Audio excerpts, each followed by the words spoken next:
Hey everyone, Tony D with the Piney podcast. Phil.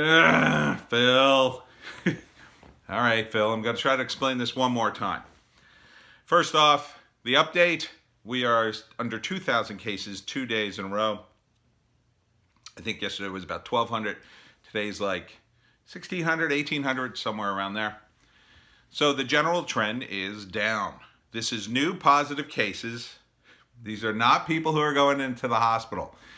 I did the math, and we're at about 3% total for hospitalizations.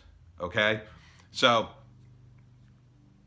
out of that 3,000 people in the last 2 days, maybe 90 people, maybe, have gone into the hospital, maybe. And, the vast majority of even those survive. So, I don't know what we're doing anymore. Hospitalizations are down, which means my 3% is probably too high. And Phil wants to trace everybody, like South Korea, which on its surface sounds like a good idea, right? Oh, well, we'll trace everybody, and that way we'll know who's sick and who's not, and we'll be able to quarantine everybody who gets sick, right? Everybody who's infected, we can test. Here's the problem. Number one, the tests aren't super reliable. There are plenty of people who got tested negative, and then later tested positive because no one knows yet. They don't have a test for the antibodies yet. If they have a test for antibodies, they can at least find the people who, well, you already had it, so you're probably okay because you've already recovered and you have some resistance, which, according to the data, there could be hundreds of thousands of cases, and we've only tested about 250,000 people total. That's in the entire state. There are millions of people in the state. There are potentially millions of people who have already had this asymptomatic variant and they're done with it. Okay? So Phil wants to increase testing and tracing as if he can get on top of those potential hundreds of thousands, potentially millions of people who already have it or had it and somehow calculate, well, okay, now we're safe. You can't. The numbers are too high, okay? But let's pretend for a moment Phil could do this. Phil, with his tracing and his testing, could catch up on all these numbers and hundreds of thousands of people. It still wouldn't work. Here's why. We are not the country of South Korea. We are not surrounded by water. Well, kind of we are. We're New Jersey. But there are bridges leading out of the state. We have people who commute to Philly for work still, and we have people who commute to New York for work still. Okay? And even if we didn't have that, we still live in the United States, and other states are opening up. So a guy who decides, you know what? I'm sick of living in Maine. I'm going to go down to Florida for a few weeks and clear my head after this big mess. He's going to stop through New Jersey. And you're not going to be able to track him, trace him, or even know he's there. And if he's infected and he stops at a Wawa and he touches some stuff and gets a sandwich and a drink and infects the cashier and goes his merry way, you'll never be able to trace it back to him because he'll be in Florida and your new outbreak will be in Wawa and all the customers connected to that. We just had another breakout at a ShopRite, by the way. I'm not sure which one. But it kind of doesn't matter at this point. It's too far gone. We are so far behind the curve in terms of this virus. We don't have border controls. We didn't have them in the United States. We certainly don't have them in New Jersey. So how are you going to trace people? It doesn't make any sense. You're just wasting taxpayer money. Now, some amount of tracing is valid. Obviously, if you've got a person who tests positive, you go back and you say, well, all the people you have regular, dealings with, those people need to be tested. Okay, but those people you can get from the patient himself, right?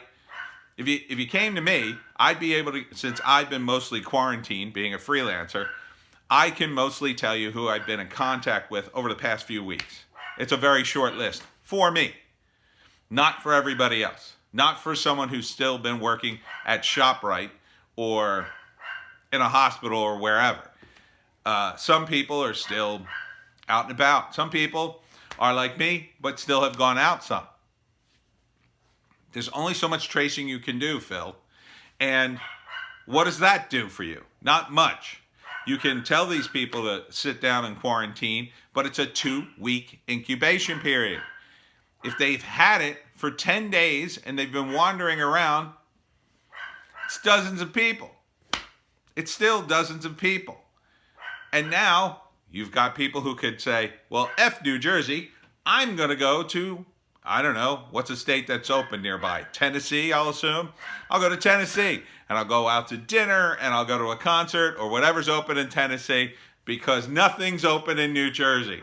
And I'll spend my money there and then I'll come back here in a few days and then spread my Tennessee germs all across the land. You won't be able to trace these people. There's millions of people. Okay? And here's the big takeaway. You've got infections breaking out in old folks' homes. Now, Phil did one thing right. He's calling up the National Guard to supplement the people at the old folks' home. Good move. We definitely need to do that. I'm not sure what the National Guard can do. Hopefully they have equipment and PPE and more of that and can, monitor the comings and goings of people. I assume we're talking about the National Guard's medical apparatus, mostly. So good. Good on you. But here's another reason you can't control this. Because it's already broken out in our prisons. Okay? You had total control over the prisons. 100%. None of the prisoners have been running around catching the beer virus. Some of these guys have been locked up for years prior to this. It's all on the corrections facility. And basically you, Phil, because you run the governorship and therefore you're basically running the prisons. Or at least you should be. I'm against private prisons, by the way. So if you can't keep guys who have been locked up for years from getting the virus, how do you expect to keep a lid on people who can move around freely?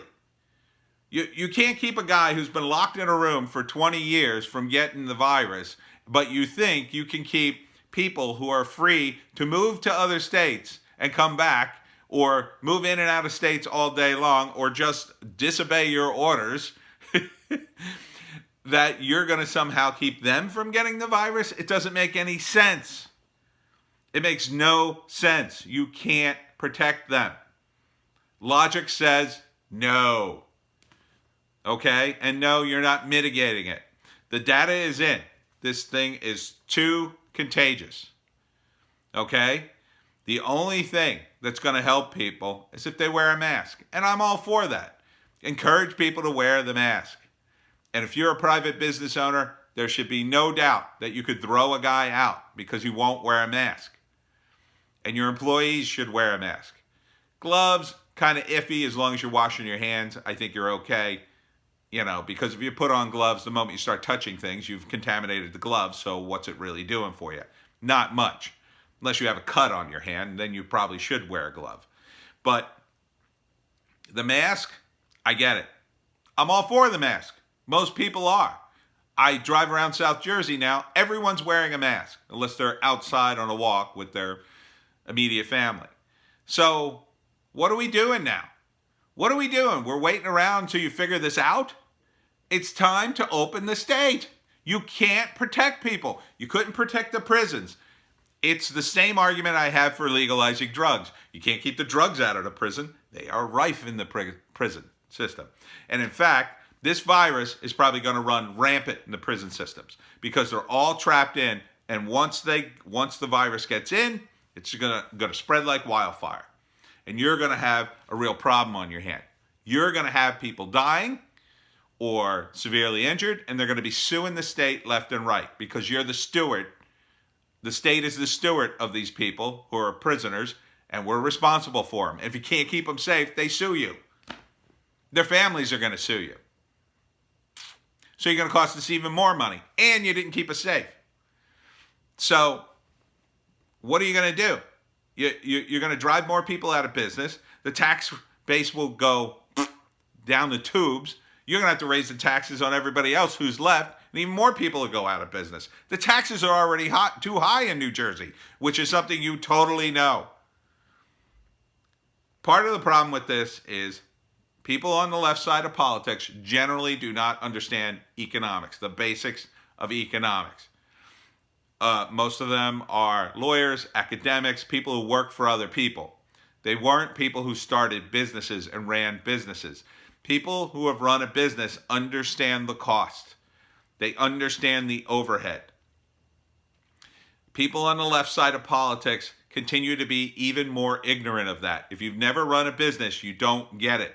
The money doesn't grow on trees. If you pay an employee $50K a year, your business has to be making hundreds of thousands of dollars a year, easy, just to cover him. And the cost of the business, the rents, the taxes, the other fees associated with the business. There's a whole litany of things before you get to profit. And labor is one of them. But to the person providing the labor, well, they just go home with a paycheck every day, and as long as they live below their means, they're making out great. But not so necessarily to the business owner who's trying to make the business work. Sometimes, yes, they make insane amounts of money and screw their workers. But sometimes they're just subsisting. They're taking their own pay cuts just to keep the business going, just to keep the business afloat. Anyone who's run a business knows what that's like. They know that they own the business, and at the end of the day, if their employees freak, if their employees, have been paid for the week and they can't do any more work without paying them, you're just going to have to suck it up and go in there and somehow make it work. And with this virus, with this shutdown, you're making it impossible for people, especially restaurants, especially bars, especially all kinds of businesses that need leeway. They need like weeks to get their supplies. It'll be weeks before the diners and restaurants and bars, maybe not so the bars, their booze can stay on the shelf for a lot longer, but all those perishable supplies have to come back in again, have to get back in the system and be processed by people, have to start selling to justify the cost.